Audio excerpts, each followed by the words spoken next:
Hello and a very good evening. सभी का warm welcome है वाईटी योर इंग्लिश शूटर पे। आज की क्लास थोड़ी सी डिफरेंट एक थीम के ऊपर बेस्ड है।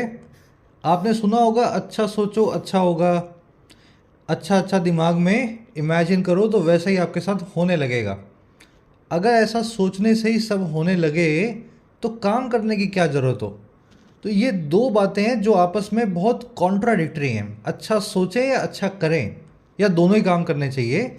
इस चीज़ पे आर्टिकल लिखा हुआ है, साइंटिफिक आर्टिकल है। थोड़ा फिलॉसफी, थोड़ा साइंस, थोड़ा सा मोरालिटी, सब चीज़ें इसमें मिक्स्ड है। इस तरह की थीम के आर्टिकल पढ़ने में थोड़े मुश्किल होते हैं, लेकिन जब आप इनको सीख लेते हैं बहुत आसान हो जाता है। चलिए शुरू करते हैं आर्टिकल को अपने क्विज़ के साथ में। क्वेश्चंस हैं सारे, क्लास के लास्ट में इनको सॉल्व करना है अपने को। पूरे मन से क्लास को लो ताकि 11 में से 11 आपको मार्क्स मिले। सॉल्यूशंस लास्ट में करेंगे। आइए लेक्चर को शुरू करते हैं।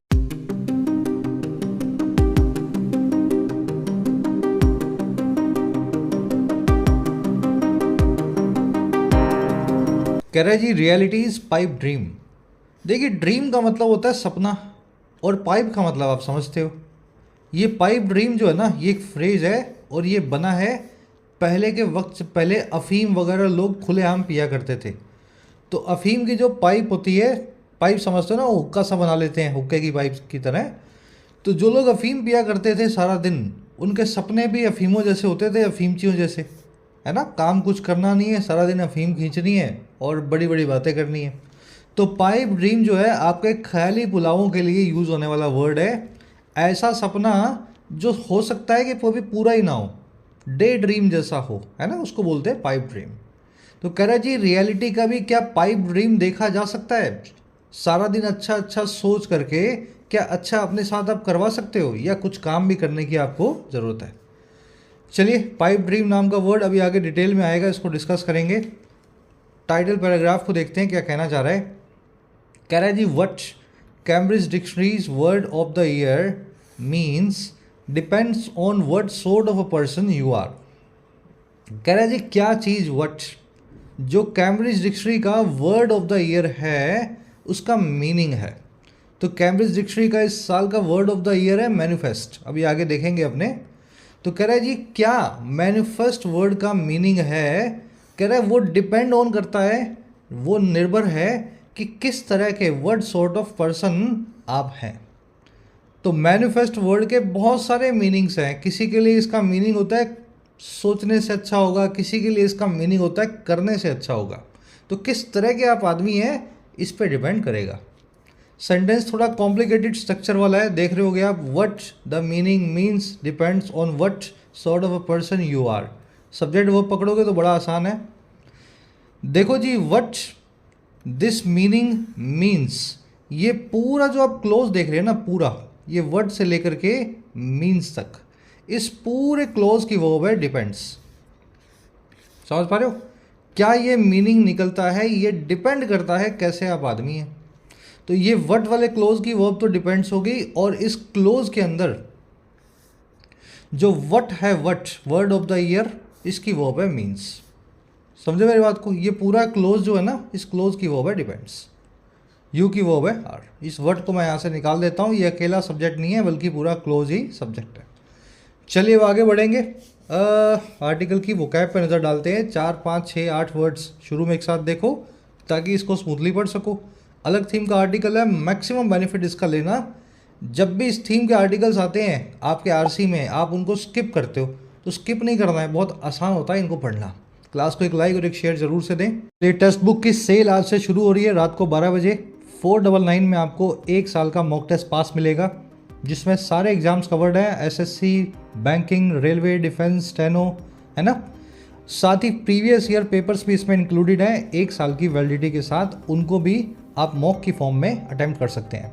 अब इस सेल में कुछ खास है, रात को 12 बजे शुरू होगी 3 दिनों के लिए, और शुरुआती 200 यूजर्स को पूरा पैसा कैशबैक की फॉर्म में मिल जाएगा, जो 200 लोग रात को सेल आने के बाद में शुरू में एनरोल करते हैं। साथ ही इन 200 के अलावा और 20 लकी विनर्स होंगे जो लॉटरी सिस्टम से सिलेक्टेड होंगे। इनके आपको वाउचर्स मिल जाएंगे 500 रुपये के, जो आपने पास के लिए पे किए हैं। तो सेल का बेनिफिट ज़रूर लेना। रात को 12 बजे से शुरू है, 3 दिनों के लिए चलेगी। कमेंट सेक्शन में जाएं, सेल का मिलेगा आपको लिंक। रात को 12 बजे इस पर क्लिक करके एनरोल कर लेना अगर आपको ज़रूरत है। और जो भी प्राइस दिखा रहा हो उस पर कूपन लगा लेना YT10। इस प्राइस को कूपन को लगाने से आपका प्राइस घट के हो जाएगा 499। ऑलराइट, वो कैब शीट अपनी शुरू कर देते हैं मैनिफेस्ट से। मैनिफेस्ट का मतलब होता है ऐसी कोई चीज़ जो रियल हो, वो एडजेक्टिव फॉर्म में, और वर्ब फॉर्म में मैनिफेस्ट का मतलब होता है किसी चीज़ का रियल बनना, साकार होना, अवतार लेना। हर ड्रीम्स ऑफ, मैं थोड़ा जूम इन कर दूँ इसको, हर dreams of being independent manifested with her selection for the job. उसका जो सपना था आज़ाद होने का, इंडिपेंडेंट होने का, वो साकार हुआ, मैनिफेस्ट हुआ जॉब में उसके सिलेक्शन के साथ। मैनिफेस्ट को रियलाइज, मटेरियलाइज और एक्चुअलाइज होना भी बोलते हैं। हिंदी में बोलते हैं साकार होना, और वैसे इसका मतलब है किसी चीज़ का सच होना, जो आपने सोची हुई थी वो हो जाए। मैनिफेस्ट से वर्ड बनता है मैनिफेस्टेशन। चीज़ों के सच होने का जो एक्ट है, जो क्रिया है, जो है ना, जो काम है, उसको बोलते हैं मैनिफेस्टेशन। चलिए अगला वर्ड है अपने पास एनकम्पस। देखिए कंपस तो आपने देखा होगा ना मैथ्स में, प्रकार बोलते हैं हिंदी मीडियम्स वाले अपने, है ना। कंपस से क्या करते हैं, अपने गोले बनाते हैं। अगर आप एनकम्पस वर्ड का इस्तेमाल कर रहे हैं तो इसका मतलब है आपने बनाया है गोला, और जब भी आपने गोला बनाया है तो आप क्या करते हैं, किसी एरिया को उस गोले के अंदर समा लेते हैं, कवर कर लेते हैं। भाई आपने गोला बना लिया, ये गोला, तो ये गोले के अंदर कुछ एरिया कवर हो गया ना। तो एनकम्पस का मतलब ही होता है किसी चीज़ को अपने स्कोप में, दायरे में, एरिया में लेना, किसी चीज़ को अपने अंदर समा लेना। हर job as a secretary encompasses a wide range of responsibilities. उसकी जो जॉब है सेक्रेटरी के तौर पे, वो अपने दायरे में लेती है, एनकम्पस करती है, इंक्लूड करती है अपने स्कोप में बहुत सारी रिस्पॉन्सिबिलिटीज़ को, वाइड रेंज ऑफ जिम्मेदारियों को। एनकम्पस को एनकैप्सुलेट करना भी बोलते हैं। कैप्सूल आपने देखा होगा, कैप्सूल में कवर होता है, उसके अंदर दवाई होती है, तो वो कैप्सूल के अंदर समाई होती है वो सारी दवाई कवर के अंदर। थोड़ा इमेजिन करके सोचो, है ना। तो वो प्लास्टिक का कवर जो है उसने एनकैप्सुलेट कर रखा है वो सारी दवा को, जो आप खाओगे और आपको वो दवा हील करेगी। तो एनकैप्सुलेट नाम का word you will see in the article today. चलिए नेक्स्ट वर्ड है अपने पास टेंजिबल।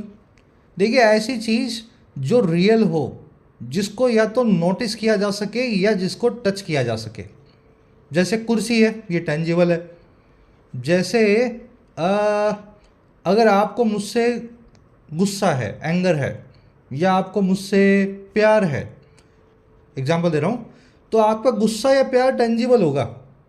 अगर आपको गुस्सा होगा तो आप मुझसे गलत तरीके से बात करोगे, प्यार होगा तो मुझसे अच्छे तरीके से बात करोगे। तो जो भी आपके अंदर इमोशन है वो टेंजिबल है, नोटिसेबल है, आपकी बातों से पता लग रहा है आप क्या जानते हैं, मेरे क्या सोचते हैं, है ना। तो जो चीज़ या तो छुई जा सके कुर्सी टेबल की तरह, या बहुत आसानी से महसूस की जा सके, उसको बोलते हैं टेंजिबल।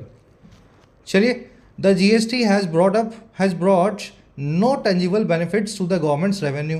GST कोई भी टेंजिबल बेनिफिट नहीं लाया है सरकार के रेवेन्यू में, सरकारी खजाने में। टेंजिबल का मतलब हो गया जिसको नोटिस किया जा सके या जिसको छुआ जा सके। तो यहाँ पे बेनिफिट नोटिस किया जा सकने वाले की बात हो रही है, क्योंकि बेनिफिट को छू तो सकते नहीं हो आप, है ना। चलो अब छूने वाला भी देख लो। The company has tangible assets of worth 100 billion. Company के पास रियल एसेट्स हैं जिनको छुआ जा सकता है 100 बिलियन डॉलर्स के। तो ये टेंजिबल नाम का वर्ड आर्टिकल में देखेंगे, बाकी इसके सिनोनिम होते हैं रियल, पैल्पेबल, एविडेंट।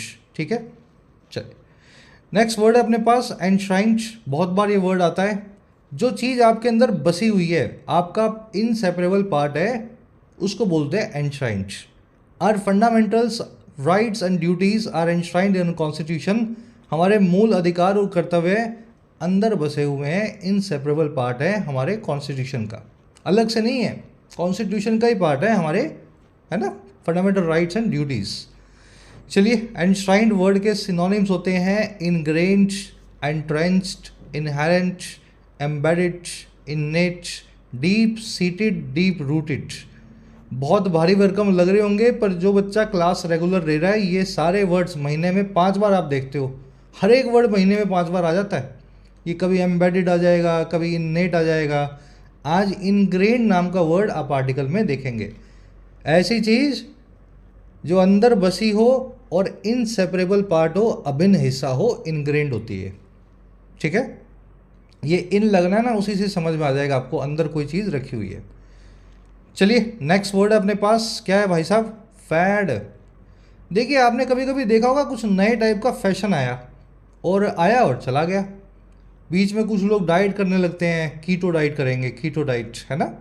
फिर कभी कोई कपड़ा पहनने लगते हैं अलग टाइप का, नए टाइप का, अजीब सा, अजीबो गरीब। तो ये जो ट्रेंड्स आते हैं है ना, लाइफस्टाइल को लेकर के, कपड़ों को लेकर के, फैशन को लेकर के, और जो आके चले जाते हैं, रुकते नहीं हैं, ऐसे ट्रेंड्स को बोलते हैं fad. The new diet became a popular fad but it faded away quickly. ये जो नई डाइट थी ये एक पॉपुलर फैड बन गई, एक बहुत पॉपुलर ट्रेंड बन गई, क्रेज बन गई, लेकिन फेड अवे कर गई बाद में। ये फैड बहुत जल्दी से गायब हो गया है। फैड, फेड अवे करना, गायब हो जाना। तो you'll see the word fad in the article today. इसको मेनिया या क्रेज भी बोलते हैं। लास्ट वर्ड है अपने पास पाइप ड्रीम। मैंने आपको बताया था ये अफीमचियों से बनाया गया है। A fantastic but when hope. एक ऐसा सपना जो आपने दिन में ख्याली पुनाव की तरह सोचा हुआ है, जो कभी पूरा नहीं होगा। सुनने में बहुत अच्छा है लेकिन होना बड़ा मुश्किल है। Winning the lottery is just a pipe dream for most people. Lottery को जीतना एक ख्याली पुलाव ही होता है ज़्यादातर लोगों के लिए। भाई लाखों लोग लॉटरी अगर टिकट्स लेते हैं, अगर एक या दो को मिलेगा कुछ, तो बाकी लोगों के लिए तो ख्याली पुलाव है ना। ख्याली पुलाव को विशफुल थिंकिंग बोलते हैं, डे ड्रीम बोलते हैं, फूल्स पैराडाइज बोलते हैं, पाई इन द स्काई बोलते हैं, और कैसल इन द एयर बोलते हैं। सारी अच्छी अच्छी इडियम्स हैं। क्यों, ये आपने ऑलरेडी रिवाइज करवा रहा हूँ मैं। ठीक है, पाई इन द स्काई मतलब चांद के सपने, आसमान में वो चांद की पाई, पाई मतलब छोटी सी, ऐसा समझ लो गोली टॉफ़ी होती है ना, जैसे चांद आपको दूर से दिखता है छोटे बच्चों को कि सफ़ेद रंग की गोली है, तो वो चांद के सपने ले रहे हैं, पाई इन द स्काई कर रहे हैं। कैसल इन द एयर मतलब हवा के अंदर महल बना रहे हैं। फूल्स पैराडाइज मतलब मूर्ख आदमी ने स्वर्ग बना रखा है सोच के दिमाग में। डे ड्रीम यानी दिन का सपना, और विशफुल थिंकिंग यानी बस अंदर ही अंदर सोचते रहना, ऐसा हो जाए, ऐसा हो जाए, ऐसा हो जाए। वैसा होगा नहीं, आपको भी पता है। चलिए रैप अप करें वोकैब को। अच्छी वोकैब है, हैवी आज। आर्टिकल पे आते हैं। एक समरी आपको दें किस बारे में लिखा हुआ है। देखिए समरी ये है कि वो अच्छा सोचो और अच्छा होगा। आपने वो सुना होगा ना, कुछ करने के दिमाग में सोच लो, पूरे मन से सोच लो, तो वो चीज़ आपके साथ हो ही जाएगी। तो क्या ये सोचने से चीज़ें हो जाती हैं? ये बात सच है। इस बात को बोलते हैं मैनिफेस्टेशन। दिमाग में सोच लिया और काम हो गया। हमारा आर्टिकल कह रहा है कि शायद ये बात उतनी सच नहीं है, क्योंकि अगर ऐसा होता तो सोच तो सब नहीं रखा है किसी ना किसी लेवल पे। मेरे ख्याल से इस आर्टिकल का ये कहना है, इस आर्टिकल के ख्याल से, कि सोचने के साथ में आपको काम भी करके दिखाना होगा। शायद अच्छा काम जब करते हो आप, तो वो सोच आपकी अपने आप सच हो जाती है। मैं लास्ट में इस पर एक टेक दूंगा आपको अपनी, है ना, पर्सनल टेक जो है, जो इस आर्टिकल में मेंशन नहीं है, जो इस चीज़ के ऊपर लिखा होना चाहिए था, जो कंक्लूजन है, शायद वो मिसिंग है। वो मैं लास्ट में आपसे शेयर करूँगा। चलिए अब शुरू करते हैं आर्टिकल को। टोन है आज की इंसाइटफुल। इंसाइट दे रहा है आपको अंदर की, है ना, एनालाइज करके आपको अंदर की अंडरस्टैंडिंग दे रहा है मैनिफेस्ट वर्ड की। कह रहा है famous actress Kangana Ranaut has expressed scepticism about the concept of manifesting, a term widely popularized on social media। कह रहा है जी, जो फेमस एक्ट्रेस हैं कंगना रनौत, इन्होंने एक्सप्रेस किया है, जाहिर किया है, सबको बताया है अपने डाउट और स्केप्टिसिज्म को। स्केप्टिसिज्म मतलब किसी चीज़ के लिए आपके मन में शक हो, आपको लगे यार सच है या नहीं, है ना, वो स्केप्टिसिज्म होता है। तो इन्होंने अपने अंदर के डाउट्स बताए हैं इस कॉन्सेप्ट को लेकर के, जो है मैनिफेस्टिंग का या अच्छा सोचने का। मैनिफेस्टिंग क्या है? अ टर्म, एक टर्म है, एक शब्द है, एक वर्ड है, जो वाइडली पॉपुलराइज्ड है, बहुत बड़े स्केल पे फेमस है सोशल मीडिया पे, इन सभी प्लेटफॉर्म्स पे। कंगना रनौत की वो है हैज़ एक्सप्रेस। तो इन्होंने कहा होगा कि मैनिफेस्टिंग जो है या अच्छा सोचना जो है, मेरा उसमें विश्वास नहीं है, इनका ऐसा कहना होगा। स्केप्टिसिज्म आपने देख लिया, किसी चीज़ को लेकर के आपके अंदर डाउट हो, शक हो, शंका हो, डिसबिलीफ हो। मैनिफेस्टिंग बस दिमाग में सोचना, विजुलाइज करना, चीज़ें आपकी अपने आप जो है सच हो जाएं, इस एक्ट को बोलते हैं मैनिफेस्टिंग। कह रहे for many the idea behind manifesting is simple. कह रहे बहुत लोगों के लिए जो आइडिया या जो ख्याल है मैनिफेस्टिंग का वो बहुत आसान है, सिंपल सा है। और क्या क्या है idea? If you visualize something strongly enough you will achieve it. अगर आप किसी चीज़ के बारे में स्ट्रांगली विजुलाइज करते हैं, दिमाग में बहुत ज़ोरों से अच्छे से उसको सोचते हैं, यू विल अचीव इट, आप उसको अचीव कर लेंगे, आप उसको पा लेंगे। तो ये है मैनिफेस्टिंग का आइडिया बहुत सारे लोगों के लिए। आइडिया की वर्ब है इज, यू की वर्ब है विजुलाइज, यू की वर्ब है विल अचीव। इफ से शुरू हुआ है, फर्स्ट कंडीशनल बनाया गया है। पता ना आपको, अगर ऐसा होता है तो ऐसा हो जाएगा। तो अगर आप विजुलाइज करते हो तो आप अचीव कर लोगे, उस चीज़ को पालोगे। ठीक है, तो फर्स्ट कंडीशनल का इस्तेमाल यहाँ पे हुआ है। इस पे ग्रामर कॉन्सेप्ट है, अभी करवाऊंगा आपको, थोड़ा सा अपने फ्लो बनाते हैं, फिर इस पे वापस आएंगे। कह रहे जी however Kangana argues that this over simplifies the hard work needed to attain goals. कह रहे लेकिन कंगना ये आर्ग्यू करती हैं, ये आर्गूमेंट रखती हैं कि ये जो ख्याल आपने बताया, अच्छा सोचो वैसा हो जाएगा, वो ओवर सिंप्लीफाई कर देता है, बहुत जो है सिंप्लीफाई करके बताता है उस हार्डवर्क को जो ज़रूरी है गोल्स को अटेन करने के लिए, अपने लक्ष्यों को पाने के लिए। कंगना की वर्ब है आर्ग्यूज, हार्डवर्क दिस की वर्ब है ओवर सिंप्लीफाइज। कह रहे जी fans of manifesting counter her view points suggesting that it is not a substitute for efforts but rather a guiding force that channels your intentions towards achieving your dreams. ये sentence फिर भी थोड़ा सा ना जो होना चाहिए, जो मैनिफेस्टिंग वर्ड का जो सही मीनिंग है उसके नज़दीक है, आसपास है। कह रहे जो फैंस हैं इस मैनिफेस्टिंग नाम के वर्ड के, कह रहे वो काउंटर करते हैं, जवाब देते हैं कंगना के व्यू पॉइंट का। काउंटर करना यानी जवाबी हमला देना। तो वो जवाब देते हैं कंगना की सोच का, व्यू पॉइंट का। और कैसे जवाब देते हैं भाई? सजेस्ट करते हुए कि ये जो है ना मैनिफेस्ट, ये एक सब्सिट्यूट नहीं है।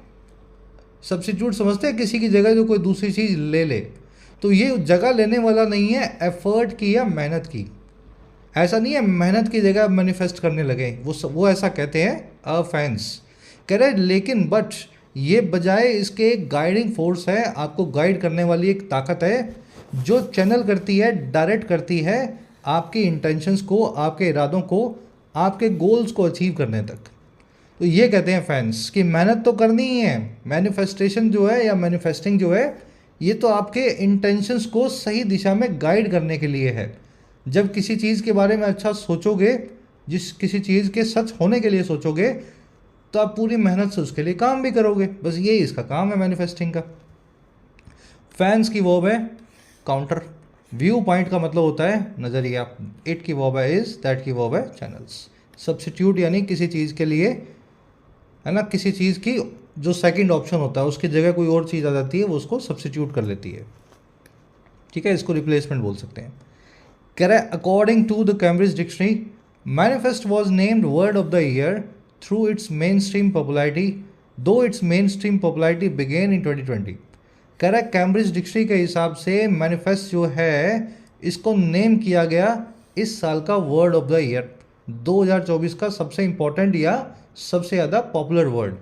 कह रहा है हालांकि इसकी जो मुख्य धारा में पॉपुलैरिटी है, मेन स्ट्रीम मतलब जो मेन लोग हैं, मतलब मेजॉरिटी ऑफ पीपल जो हैं, दुनिया में 800 करोड़ लोग हैं, तो अगर 300-400 करोड़ लोगों की बात करें तो कह रहे हैं अगर इसकी मेन स्ट्रीम पॉपुलैरिटी को आप देखें वो शुरू हुई थी 2020 में।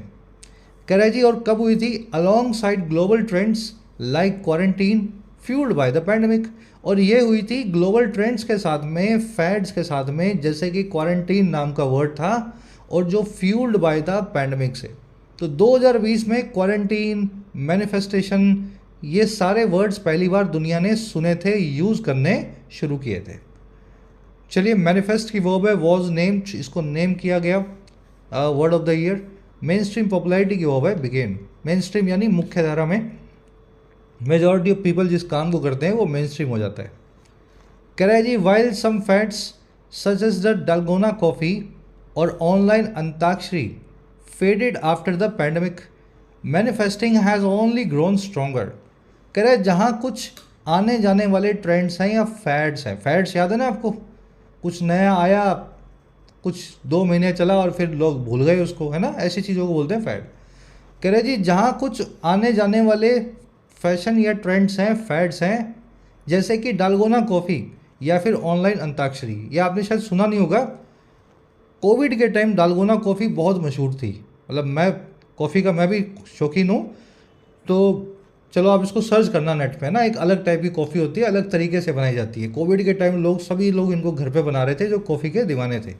तो कह रहे हैं ऐसे फैड्स जो हैं डालगोना कॉफ़ी और ऑनलाइन अंताक्षरी जैसे, ये फेड कर गए आफ्टर द पेंडेमिक। पेंडेमिक के बाद में ये सारे फैड्स गायब हो गए। कह रहा है वहीं पे मैन्युफैक्चरिंग जो है ना, ये सिर्फ स्ट्रॉन्गर ग्रो हुआ है, हैज़ ओनली ग्रोन स्ट्रॉन्गर। ये वर्ड जो है और ज़्यादा मजबूत हुआ है। और कैसे हुआ भाई? With a whole new industry of gurus, coaches and entrepreneurs promoting it. एक पूरी इंडस्ट्री के साथ में जो गुरुज की है, कोचेस की है और उद्यमियों की है, एंटरप्रेन्योर्स की है, जो इसको प्रमोट कर रहे हैं। ये बात कर रहे हैं वो बिंद्रा साहब और आपके, है ना, वो चश्मे वाले, क्या नाम है उनका, तू करेगा वो वाले। तो ये गुरुज, कोचेस जो हैं सभी के सभी क्या करते हैं? मैनिफेस्टिंग करवाते हैं आपको, तू करेगा, तू फोड़ेगा, तू, है ना। तो एक पूरी इंडस्ट्री खड़ी हो गई है मैनिफेस्टिंग की। और ये वर्ड कोविड के बाद में गायब होने की बजाय और ज़्यादा स्ट्रॉन्ग ग्रो हुआ है। फैड्स की वर्ब है फेडेड, ठीक है। मैनिफेस्टिंग की वर्ब है हैज़ ग्रोन। एंटरप्रेन्योर्स आप समझते हैं, इंडस्ट्रियलिस्ट जो कुछ नया काम करें, उद्यमी बोलते हैं इनको। चलिए ऊपर आ जाओ, इसको देख लो फटाफट से, इस कॉन्सेप्ट को। क्या कहता है कॉन्सेप्ट भाई? फर्स्ट कंडीशनल जो है उसमें इफ़ का इस्तेमाल तो होगा ही, और इफ़ के इस्तेमाल के साथ में इफ़ वाले क्लोज में आपको फ्यूचर टेंस का इस्तेमाल नहीं करना। बड़ा आसान कॉन्सेप्ट है ये। देखो, if the CEO will resign the stock price of the company will may या माइट क्रैश। अगर CEO रिज़ाइन करेगा कंपनी का तो स्टॉक प्राइस जो है वो क्रैश कर जाएगा, स्टॉक प्राइस गिर जाएगा। यहाँ पे विल, मे, माइट आप कुछ भी लगा सकते हैं, जिसकी आपको ज़रूरत है, तीनों ही आ सकते हैं यहाँ। लेकिन ध्यान क्या देना है, जो क्लोज इफ़ के बाद में है, if the CEO will resign, if के बाद में जो क्लोज है उसमें आपको फ्यूचर टेंस का इस्तेमाल नहीं करना है। क्यों नहीं करना? क्योंकि इफ़ जो है एक कंडीशन बताने वाला वर्ड है, कंजंक्शन का काम कर रहे हैं यहाँ। और फ्यूचर टेंस भी एक कंडीशन को ही बताता है, क्योंकि जो काम अभी तक हुआ नहीं वो एक कंडीशन ही है, एक इमेजिनरी कंडीशन। तो दो इमेजिनरी कंडीशंस एक साथ नहीं आए, इसके लिए आपको फ्यूचर टेंस को प्रेजेंट टेंस में बदल देना है। तो फ्यूचर इंडेफिनिट टेंस है, मैं यहाँ लिख देता हूँ प्रेजेंट इंडेफिनिट टेंस, और मैं लिख देता हूँ इफ़ द CEO रिजाइंस। समझ गए? तो ये कॉन्सेप्ट है, इफ़ के साथ में फ्यूचर टेंस का इस्तेमाल नहीं हो। अब ध्यान देना, कुछ बच्चे बोलते हैं सर यहाँ लग गया देखो फ्यूचर टेंस, सर विल लग गया, विल इफ़ के साथ में। अरे इस कोमा के बाद में इफ़ का काम ख़त्म हो गया, ये नया क्लोज है, इसमें जो लगना लग जाएगा, उससे इफ़ का कोई कनेक्शन नहीं है। इफ़ के बाद में नहीं लगना चाहिए, इफ़ के साथ में जो क्लोज है उसमें आपको फ्यूचर टेंस का इस्तेमाल नहीं करना है। It may cost up to $10,000 if you will decide to repair the house. ये $10,000 तक कॉस्ट कर सकता है अगर आप डिसाइड करेंगे घर को रिपेयर करना। सेकंड सेंटेंस दे रहा हूँ एज होमवर्क, अभी अप्लाई करके देखो इस फॉर्मूला को और बताओ यहाँ पे चेंज क्या लेकर के आओगे। सेंटेंस में गलती है, कैसे गलती को सही करोगे। सब लोग ट्राई करेंगे, बड़ा आसान कॉन्सेप्ट है, 1-2 सेंटेंसेस खुद से बना लोगे, इस कॉन्सेप्ट को आप हमेशा के लिए दिमाग में बैठा लोगे। कमेंट्स में डालना। आगे बढ़ते हैं, चलो नेक्स्ट पैराग्राफ। आगे कह रहा है जी, critics of manifesting however point out that the concept is hardly new. कह रहे हैं लेकिन जो मैनिफेस्टिंग के क्रिटिक्स हैं, जो इसके आलोचक हैं, वो हालांकि ये पॉइंट आउट करते हैं, ये इशारा करते हैं कि ये कॉन्सेप्ट जो है बड़ा मुश्किल ही बड़ा हार्डली ही नया है। हार्डली मतलब बहुत मुश्किल से कोई चीज़ जो है, मतलब आपको लग रहा है कि हो ही नहीं सकती, वो ऐसा कहते हैं कि ये न्यू कॉन्सेप्ट नहीं है। अगर आप इसको न्यू बोलते हैं तो गलत है, ये बहुत पुराना कॉन्सेप्ट है, हार्डली न्यू है। क्रिटिक्स की जो वर्ब है पॉइंट आउट करना, इशारा करना, कॉन्सेप्ट की वर्ब है इस। अच्छा, और क्या कहते हैं? कह रहे the power of positive thinking encapsulated in the phrases like अच्छा सोचो तो अच्छा होगा, या think good thoughts and good things will happen, has long been passed down through generations. कि वो ये कहते हैं कि जो पावर है पॉजिटिव थिंकिंग की, और क्या जो इनकैप्सुलेटेड है, जो बहुत अच्छे तरीके से कवर्ड है, इन्वॉल्व है इन फ्रेजेस के अंदर कि अच्छा सोचो तो अच्छा होगा, यानी थिंक गुड करो, अच्छी सोच को लो तो गुड थिंग्स विल हैपन। कह रहे ये सारी जो पावर ऑफ पॉजिटिव थिंकिंग है ना, इसको पास किया गया है डाउन द जनरेशन्स, कई सारी पीढ़ियों से। हमारे दादा दादी ने मम्मी पापा को सिखाया, मम्मी पापा ने हमें सिखाया होगा कि हमेशा ज़िंदगी में अच्छा सोचो, सब काम अच्छे होंगे।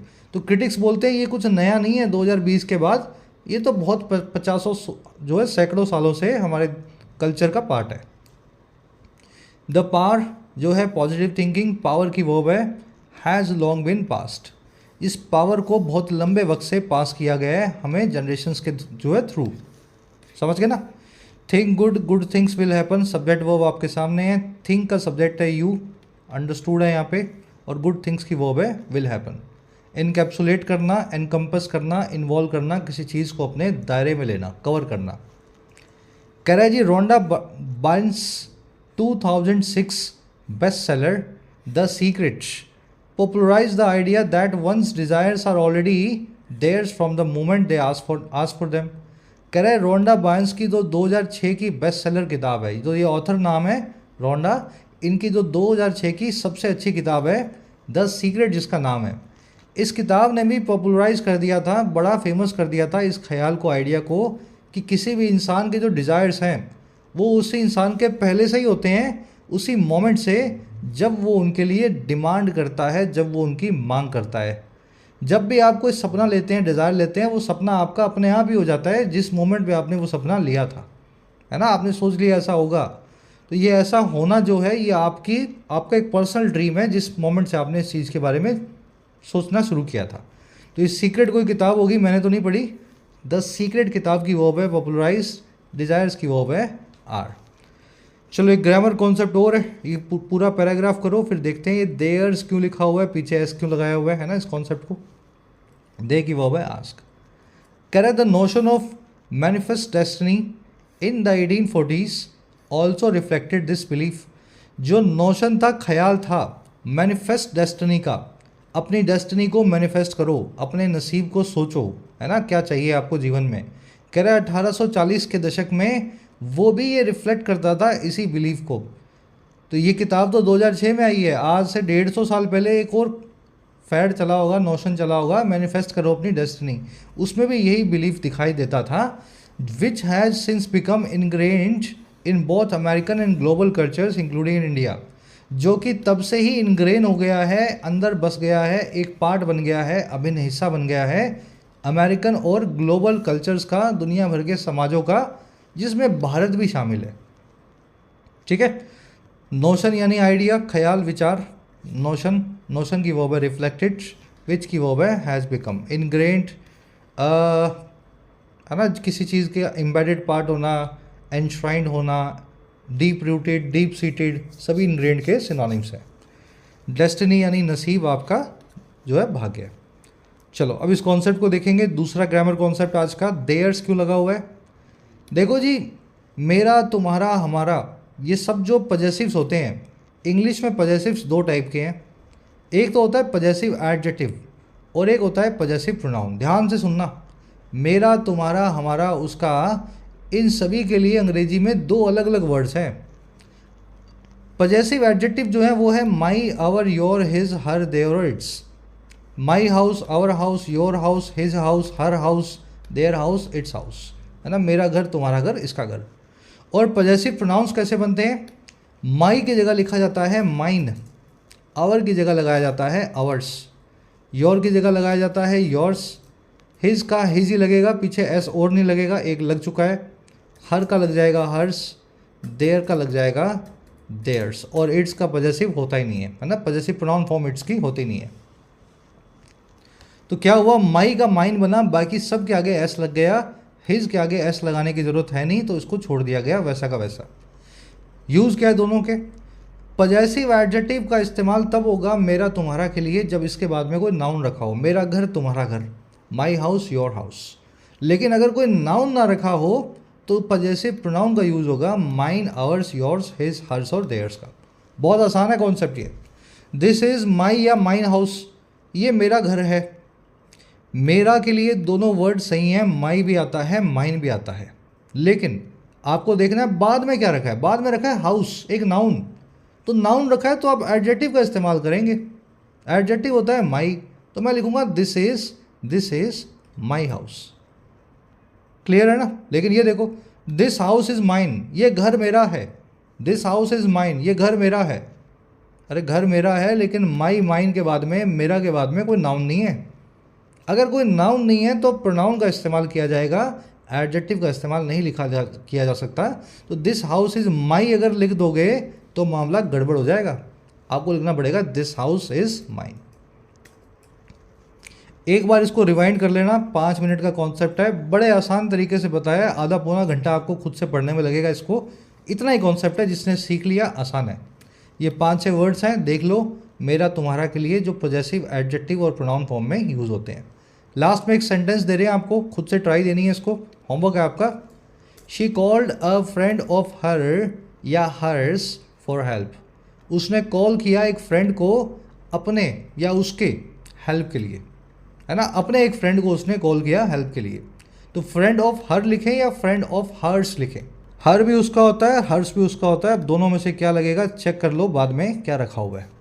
बढ़े आगे, चलो लास्ट सेंटेंस है अपना, लास्ट छोटा सा पैराग्राफ है।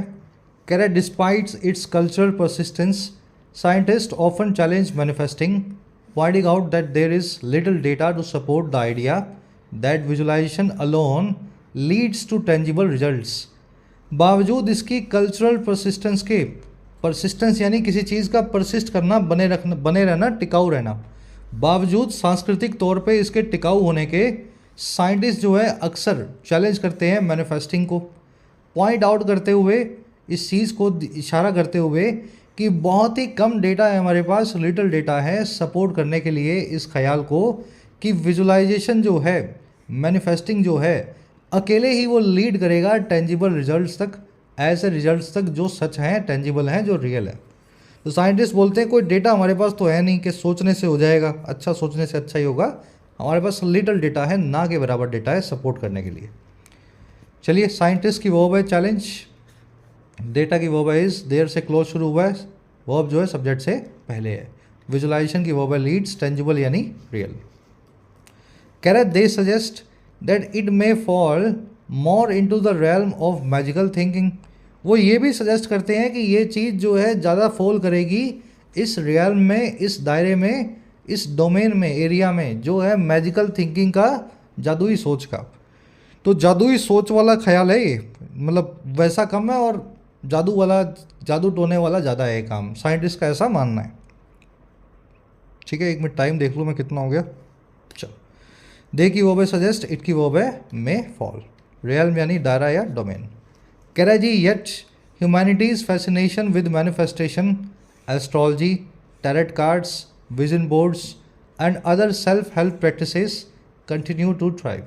कह रहा है फिर भी आदमी का जो फैसिनेशन है, जो चाव है, जो उसकी लगन है इन सब चीज़ों को लेकर के, अच्छा सोचना मैनिफेस्टेशन, एस्ट्रोलॉजी यानी ज्योतिष, एस्ट्रोलॉजी यानी हॉरोस्कोपी, टैरेट कार्ड, वो देखना, वो टैरेट कार्ड आपने देखे होंगे, वो एक तोता होता है, एक पत्ता उठाएगा, उस पत्ते में आपका नसीब लिखा होगा, टैरेट कार्ड होते हैं। विजन बोर्ड्स भी कुछ ऐसे ही हैं, गोला लेकर के वो बैठ जाते हैं ना लोग बताने वाले आपको कि मुझे गोले में क्या दिख रहा है, एक चमकने वाला गोला होगा। और दूसरे ऐसे सेल्फ हेल्प प्रैक्टिसेस होंगी। आदमी का चाव फिर भी इन चीज़ों के लिए थ्राइव ही हो रहा है, जारी है, बढ़ता है ना, continues to thrive. Often boosting confidence and goal setting though not always yielding the desired results. अक्सर कॉन्फिडेंस को बूस्ट करते हुए और गोल सेटिंग को बूस्ट करते हुए, लेकिन नहीं हमेशा देते हुए डिज़ायर्ड रिजल्ट्स को। तो हमारा चाव तो बढ़ रहा है, कभी कभी कॉन्फिडेंस ही बढ़ता है इन चीज़ों से, लेकिन हमेशा जो सोचते हैं वैसा नहीं होता। फैसिनेशन की वर्ब है कंटिन्यूस, एस्ट्रोलॉजी यानी ज्योतिष, याद रखना एस्ट्रोलॉजी को ज्योतिष बोलते हैं, astronomy a branch of physics.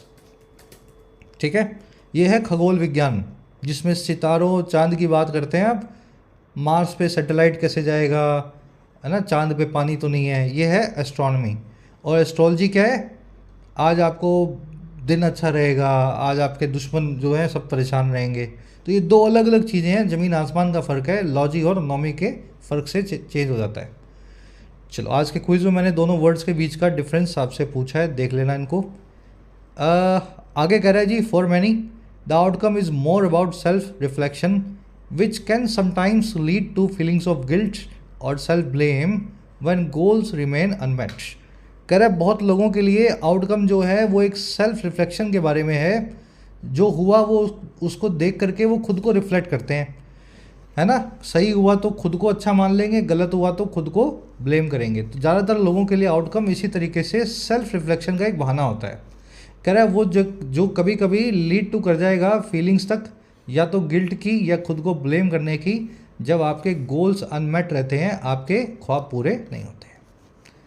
चलिए बहुत आसान सेंटेंस, बहुत आसान आर्टिकल पढ़ने में। अब एक आपको मैं छोटा सा मेरा टेक दे देता हूँ। देखिए आपने एक सुना होगा सेंस ऑफ अर्जेंसी। जब आपके सामने एग्ज़ाम है 5-10 मिनट के बाद और आपको एग्ज़ाम से पहले 10 क्वेश्चंस बता दिए जाएं, आप कैसे भी करके उन 10 क्वेश्चंस का फटाफट से मीनिंग भी देख लोगे, उन 10 क्वेश्चंस का आंसर देख लोगे और एग्ज़ाम में लिख भी लोगे। 5-10 मिनट में वो 10 क्वेश्चंस आप कवर कर लोगे। और हो सकता है वैसे नॉर्मल हालातों में 10 क्वेश्चंस कवर करने में आपको 10 डेज लग जाएं। तो एग्ज़ाम से पहले एक अर्जेंसी आती है आपके अंदर। अगर ये अर्जेंसी आप हर जगह यूज़ कर लें तो मैनिफेस्टेशन अपने आप ही हो जाएगा। मैनिफेस्टेशन सिर्फ आपके सेंस ऑफ अर्जेंसी को जगाने के लिए होना चाहिए। जब किसी आदमी ने सोच लिया मुझे कुछ करना है और आज ही करना है, तो वो कैसे भी करके वो करके सोएगा। और ये बात सच है एकदम, आप खुद पे भी आजमा के देखना, है ना। तो मैनिफेस्टेशन मैं अगर इस चीज़ को लेता हूँ ना तो ऐसे ही लेता हूँ, कुछ ना कुछ करके सेंस ऑफ अर्जेंसी जगाने की कोशिश करता हूँ कि कुछ अर्जेंट काम आ गया है, करना ही करना है, आज करूँगा और आज करके ही सोऊंगा, और वो काम हो भी जाता है। चलो क्लोज था स्टेप ना पहले।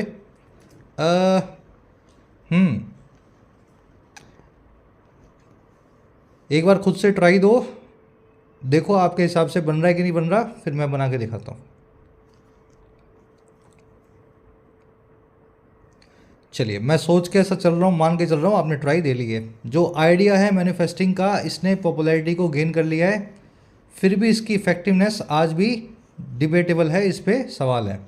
क्रिटिक्स ऐसा आर्ग्यू करते हैं कि ये ओवर सिंप्लीफाई कर देता है उस हार्डवर्क को जो नीडेड है, ज़रूरी है अचीव करने के लिए गोल्स को। अब ये गोल्स कैसे हैं?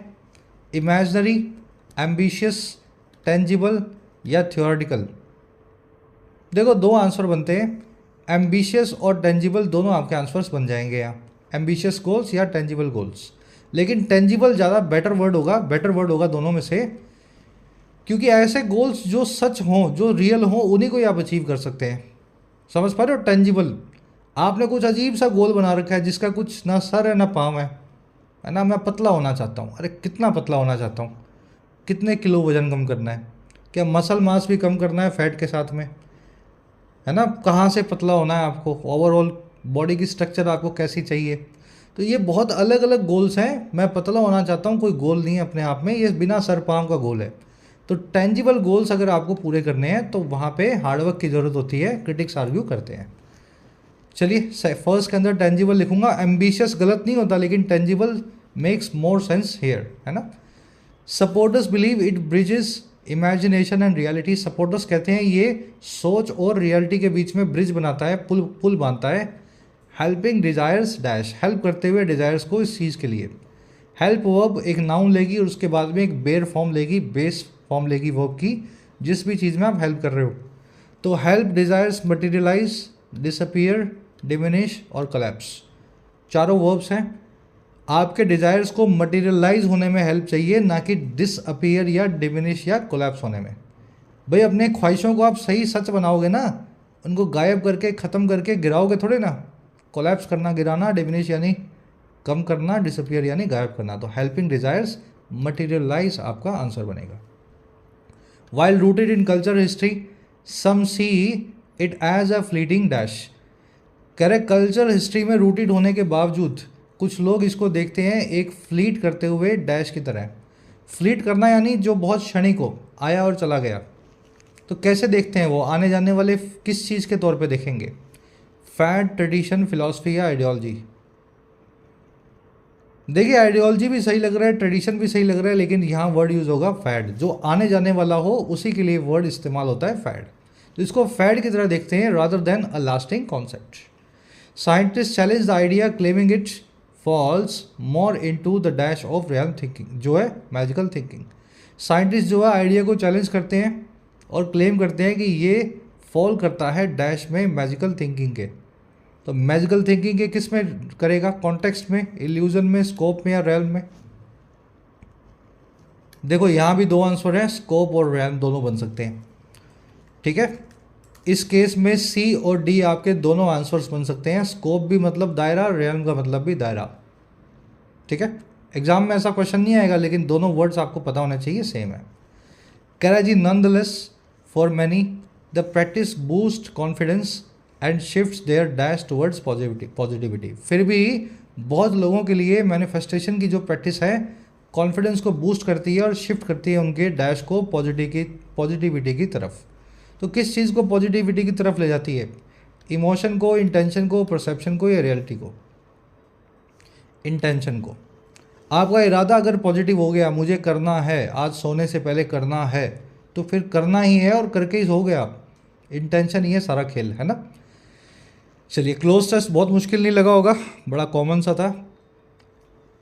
क्वेश्चन क्या है जी सेकंड वाला, कौन सा इनमें से सबसे लाइकली रीज़न है जिसकी वजह से साइंटिस्ट क्रिटिक या आलोचना करते हैं मैनिफेस्टिंग की?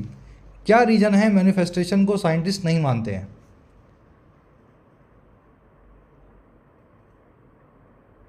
रीज़न क्या है जी? इसका रीज़न ये है, इसमें विजुअलाइजेशन होता है, एम्फेसिस होता है विजुअलाइजेशन पे, एक्शनेबल स्टेप्स पे नहीं होता। इस वजह से साइंटिस्ट बोलते हैं कि जिसमें काम ना हो, हरकत ना हो, उस चीज़ को हम सच कैसे मान लें। ठीक है, डी आपको लगेगा, लेकिन डी आंसर नहीं है। एस्ट्रोलॉजी के खिलाफ नहीं है साइंटिस्ट। साइंटिस्ट जो है सोचने के खिलाफ है सारा दिन और कुछ ना करने के खिलाफ है। चलिए, इसमें ये आंसर बन गया आपका। अब आ जाओ वोकैब पे। वोकैब में आपको एक अजीब सा क्वेश्चन दिया, नए टाइप का, बैंक्स में बहुत आ रहा है। इनमें से अलग ईडियम कौन सी है, जो ईडियम तीनों से अलग है? ठीक है, तीन ईडियम एक जैसी हैं और एक का मीनिंग कुछ अलग है। खुद से एक बार निकालो इसका आंसर।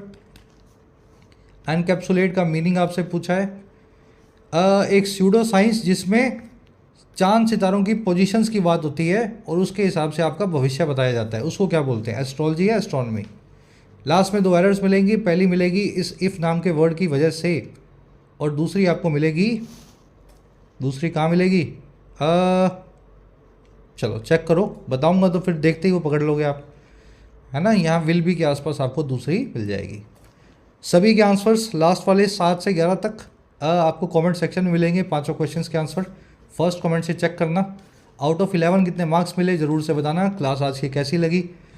पूरी देखने वाले बच्चे पीडी लिखा करो, सर पूरा देखा है मैंने क्लास को, और क्लास समझ में आई हो, इंटरेस्टिंग लगी हो तो पीडीआई लिख दिया करो। ये बड़ा फीडबैक आपका ज़रूरी है।